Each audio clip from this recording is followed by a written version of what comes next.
Hi, I'm Jeremy, the Zoo Nerd, coming to you live from my backyard in beautiful Los Angeles, California. How's everyone doing today? I hope you're well, happy, healthy, and having some fun. Today in our critter chat, we're going to talk about a very amazing lizard species that lives not too far from where I am here. Today we're going to talk about Gila monsters. Gila monsters are the largest lizard native to the United States. Now, there are some lizards who have since been introduced, especially in Florida, that are iguanas, that get bigger than Gila monsters. But Gila monsters are the largest lizards in the US that were found here without people bringing them here. They typically live in the desert Southwest. So Arizona is the state with the most Gila monsters, with some living in California, very southern tip of Nevada, the very southwest corner of Utah, and southwestern New Mexico. Gila monsters also live south of the border in Mexico, going down through the desert section of Mexico. They prefer a hillside, a rocky area, kind of near a wash or a stream or a water source. Compared with other desert reptiles, they actually need a bit more moisture in their life. So they always are pretty close to some sort of water source, even if that water source is just a seasonal or temporary water source. But they aren't quite as desert hardy as some of the other desert reptiles. To cope with that, and living in today's deserts in southwestern US, they spend most of their time underground.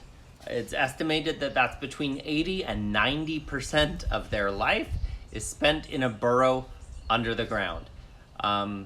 In the northern parts of their range and in areas where it gets cold during the wintertime, they actually hibernate. And then in the summer, during the heat of the day, they spend most of their time underground as well. So they kind of only come out when they need to eat, and they can actually go months between food if they eat a lot at one time. They're a pretty good sized lizard. They can be almost 2 feet in length, coming in at 22 inches, and they weigh between 1.5 to 3 pounds. So they're not super huge compared to some of the big guys out there in other parts of the world. But for North America, they're one of the biggest lizards. For the United States, they are the biggest lizard that occurs naturally. They are very distinctly colored. There's kind of not another animal to really confuse a Gila monster with because of their bright coloration.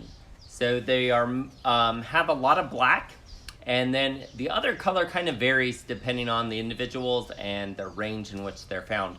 But it's usually either yellow or pink or sometimes an orangish color.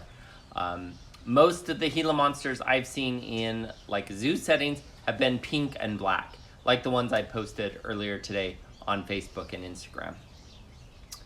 There are 2 subspecies of Gila monsters. So the ones that live further north, the ones in Utah, the ones in Nevada, the ones in northern part of Arizona, they are going to be the subspecies called banded Gila monsters. That means their black is going to be almost stripes, especially along their tail and across most of the rest of their body as well. The ones that live a little further south are going to be called reticulated Gila monsters. Their pattern's a little more broken up, and it kind of looks like someone put a net over the top of the animal and then painted it. Kind of giving them a unique pattern stripe, somewhat similar to like a giraffe. In fact, there's a type of giraffe called reticulated. There's also a type of python called a reticulated python. So reticulated is really about that shape pattern that kind of looks like rectangles or different kind of rectangular, like a net was placed over them. One thing that's really crazy about Gila monsters is their skin. If you look at the photos closely, you can see that their skin appears very bumpy. If you were to ever touch a Gila monster, which I don't recommend doing, their skin is also very bumpy to the touch. They are in a group of lizards with only one other species called the Mexican beaded lizard that has very similar skin, that has this unique skin called osteoderms. What that means is underneath the scales on those skins, they actually have little bone bumps that appear under those scales. And so even when the animal's dead, and I've seen this on a Gila monster skull, they have those little bumps built into the bones of their skin. Scientists don't really understand how or why those things developed. They do think that it existed on some dinosaur species, and they think fossil-wise that Gila monsters and Mexican beaded lizards are kind of living fossils in that species very similar to them have lived for many, many millions of years, virtually unchanged. That may also account for how they live in a desert environment, but actually need a little more water than most other reptiles living in that same habitat need. Those bumps on their skin, people thought were kind of warts when they first saw them. They think any bump on any animal is a wart. That's how we got warthogs or warty pigs. They also thought the Gila monsters had warts. And so their scientific name is Heloderma, which means warty skin. It's not warts, it's little bumps caused by the bone under the scales. Gila monsters are very heavy-bodied lizards. What that means is that they're also very wide compared to their length. Unlike most lizards that have a very sleek-looking appearance, Gila monsters and the Mexican beaded lizard don't have that. They look kind of chubby, they're kind of bulky, they have really wide heads, they have short, fat tails, and so they don't look like they can move very fast, and truth be told, they cannot. They are pretty slow going. But those heavy bodies that they have do serve a really important purpose, especially their tails. Their tails are almost as wide as the rest of their body, and they can store a lot of fat in their tail. And that's really important for them because during the winter months when they may be hibernating or not eating so much because of cold temperatures, again, they rely on outside sources to give them their heat. So during those cold months, that source is a little harder to find. But the fat in their tail can help them survive during those months. So during the winter time, their tail actually gets a little smaller as the time goes on, if they haven't eaten for a long time. Gila monsters are really good hunters. They don't have the best eyesight, but they do have an incredible sense of smell, combined with that reptilian sense of taste. So they flick their tongue out of their mouth, similar to a snake does, and then they can taste the particles out in the air and figure out where their prey is. And the thing that they are most looking for are nests. They love to raid a bird's nest. They will eat the chicks, they will eat the eggs. If the parents are slow, they'll eat the parents. But they'll also look for nests of other things like rodents or rabbits, and they'll eat the baby rabbits, they'll eat any of the rodents that they can catch. But they're very good at like sneaking up on things very slowly and kind of waiting, and then they use their big mouth, because they have a very big mouth, to catch whatever food they are looking for. They are especially good at, like I said, finding birds' nests. They are good climbers, so they can climb the low vegetation in the desert, which includes some types of cactuses as well as some types of desert trees. They have been spotted climbing a particular kind of cactus called a cholla cactus. That's spelled like it would be pronounced cholo. But cholla cactuses are super, super prickly. You never want to touch one. They almost look fuzzy because they have so many spines. But birds will often build a nest on those because most animals will not enter the cholla cactus. But a Gila monster will, and it will carefully climb up those spines up to the bird's nest and then snatch the chicks, snatch the eggs, snatch the parents, whatever it can get. In addition to the birds, the eggs, the nest, rodents, and rabbits, they'll also eat frogs, insects, and carrion. Carrion is a word for dead animals, so if they find something else dead, they'll take a bite of that. Why not? It's there, it saves them the work, they'll eat that too. One of the most notable things about Gila monsters, and perhaps part of how they got their name Gila monster, Gila actually comes from a river in Arizona called the Gila River.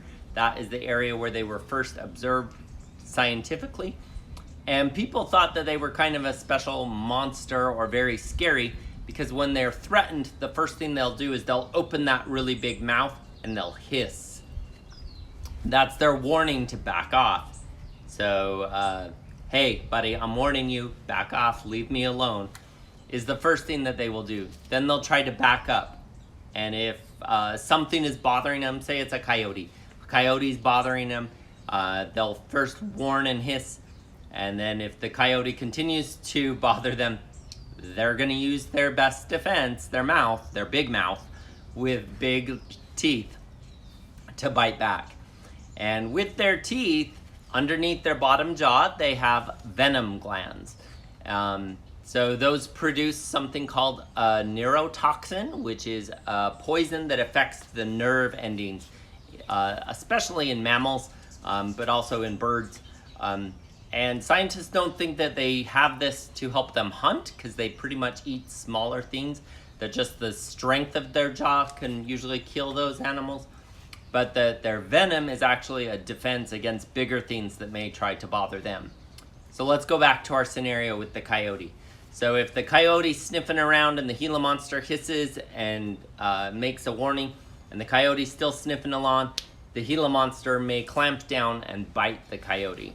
And as it does, it's actually going to sit there and kind of chew and keep pressure on the bite and continue to kind of mash its jaws onto the coyote's face or wherever it bit it on its paw. And doing that is going to squeeze out venom from their glands under their jaw and into their victim. Now they don't have sharp, hollow fangs like snakes have. Instead, they have teeth with grooves in them. So the poison, the venom, runs through those grooves on their teeth. And as they continue to bite, it kind of opens the victim's skin up a little more, and that venom starts to go in. Now with people, they can bite people for sure, but it's not going to kill people. It can make you very, very sick, and above that, it's going to hurt really, really bad. They may also not let go for a very long time. Several people have reported their dogs have gotten bit by Gila monsters, and it's been 10, 20 minutes before the Gila monster lets go. That has happened on a couple of occasions where people have been bit as well. There is no recorded incidents of a person being killed by a Gila monster bite, but they do sometimes get very sick. You sometimes require hospitalization.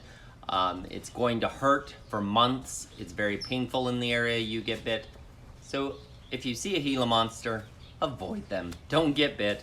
They're gonna warn you. Don't touch them. Don't mess with them. Don't play with them.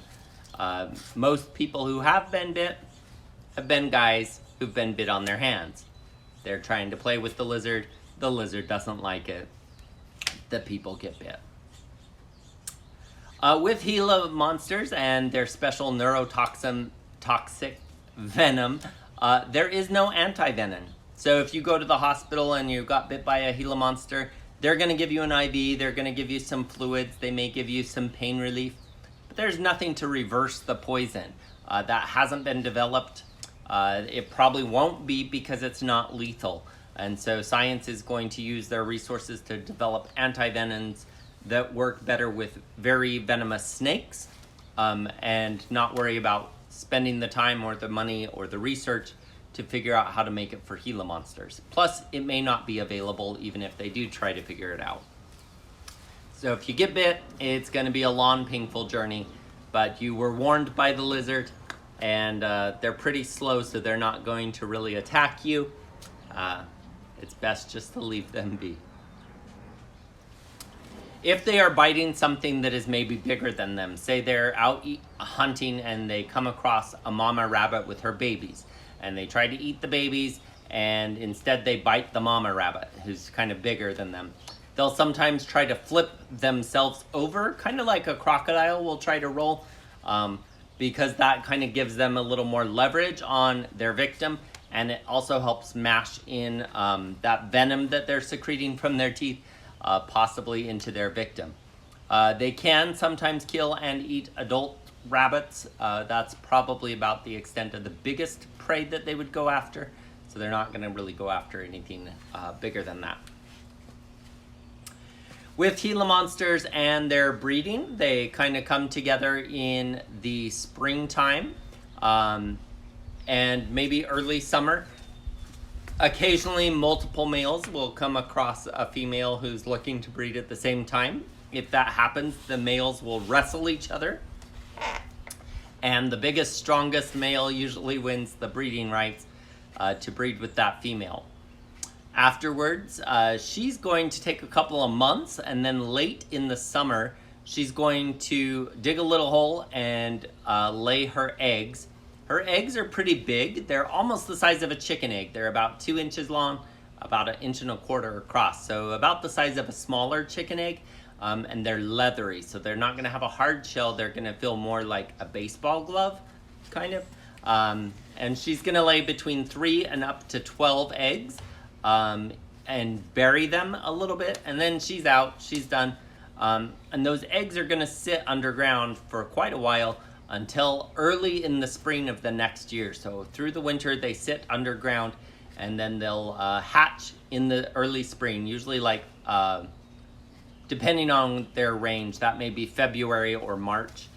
And then when the babies hatch, they're about 6 inches long, so they're good size, and they look just like the adults, except their colors are a little more vibrant. Once they hatch, they're on their own, so they start hunting usually little things like insects first, and then as they get bigger, they'll start to go after maybe some little lizards or little snakes, little rodents, and then work their way up to being egg-snatching lizards. They take about 3 to 5 years to grow up to where they can have babies of their own, and they can live up into their 20s in the wild and in a zoo into their 30s. The record is 36 years old, which is a pretty long time for a lizard, but then again, they're a pretty good sized lizard as well. Some really cool things that have come about with science and learning about Gila monsters is that there is a very special medication or drug that is used by people, especially people who have type 2 diabetes, that is based on the protein found in Gila monster saliva. And its kind of nickname for that drug is called lizard spit. So there's a lot of really cool things that science has been able to figure out and use in medicine, specifically with a lot of different venomous animals and their saliva or their venom. They can often make things that can help benefit people who have diseases or with pain medication. Another reason why it's important to respect the planet. We never know what the planet has in store to teach us, including Gila monsters helping people with diabetes. Who knew? Throughout most of their range, they are considered near threatened, so they're not endangered yet, which is very good, but they are threatened by things like development. So they're losing their habitat whenever a road is built, whenever people build a canal. Specifically in Arizona, canals are very important. Huge cities like Phoenix and Tucson in Arizona do not have enough water naturally. So they bring water in canals, big cement ditches that come all the way from the Colorado River on the Arizona, California, and Arizona, Nevada border. And it comes in canals over 300 miles to get to Tucson. And then that's a way that people are getting their water. But along that, there's also roads that are built. Whenever new neighborhoods are built, whenever people dam up a little wash or a stream, that can negatively impact Gila monsters. And just building by people has caused a lot of problems for them and for many other desert animals. In some parts of their range, also agriculture has played a part in that. Places where they're clearing the natural desert landscape to grow crops for humans. That may not seem like the most smart thing to do, but a lot of crops can grow in a desert that has really good temperatures year round, so it is quite advantageous to grow some things in the desert. There is also a small threat for Gila monsters in that people are still collecting them to be sold as pets. They are not a good pet. One, they're not very active, so they're not going to do a whole lot. Two, they're venomous, so they could bite you and it could really hurt. You could get pretty sick from it. Three, it's illegal. It's illegal in the United States and it's illegal in Mexico to own them as a pet. It's illegal to take one from the wild. So yeah, don't do that. In 1952, Gila monsters became the first venomous animal in North America to be given legal protection. So they've been protected legally for a long time, for almost 70 years, which is pretty great and pretty important. And during that time, they've seen a little bit less of people trying to collect them for pets or to sell them to other people who like to collect dangerous reptiles. That's a very real thing that people like to do. I don't know why. In closing, I want to talk a little bit about my experience. Although I lived in Arizona for 7 years, I never saw a Gila monster out in the wild. Part of me is a little sad about that, and part of me is really happy about that because they're a little scary. Although knowing now about how to move around them and how to avoid them, I wouldn't fear one. If I did see it, I would just keep a safe distance like I did or do when I see a rattlesnake.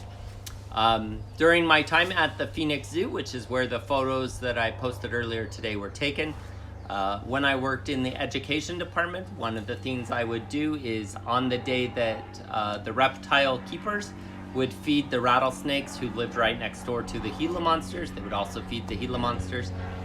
I would go and talk with the zoo guests who were kind of watching that happen, and I would get to see that happen pretty much on a weekly basis.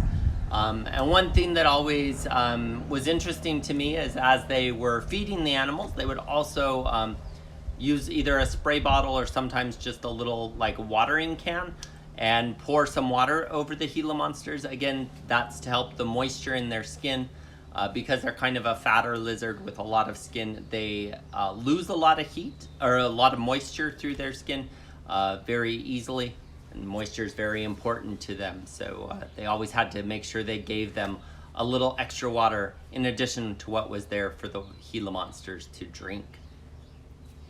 Also, during my time at the Los Angeles Zoo, when I was training to be a zookeeper, they had both Gila monsters and their cousins, the Mexican beaded lizards, who are very, very similar but bigger and black in coloring, but also venomous.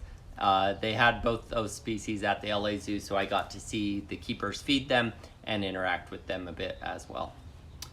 I'll be sharing some more information about Gila monsters on the Facebook profile of Zoo Nerd later today, so feel free to check that out. And as always, feel free to like, follow, subscribe, and share my content across any of my YouTube, Instagram, or Facebook profiles, and check out jeremythezoonerd.com, where all my critter chats live if you missed any of them, including the one on rattlesnakes, which is also a local venomous reptile that lives here in the United States. Until tomorrow, be happy, be healthy, be safe, and have fun. See you tomorrow.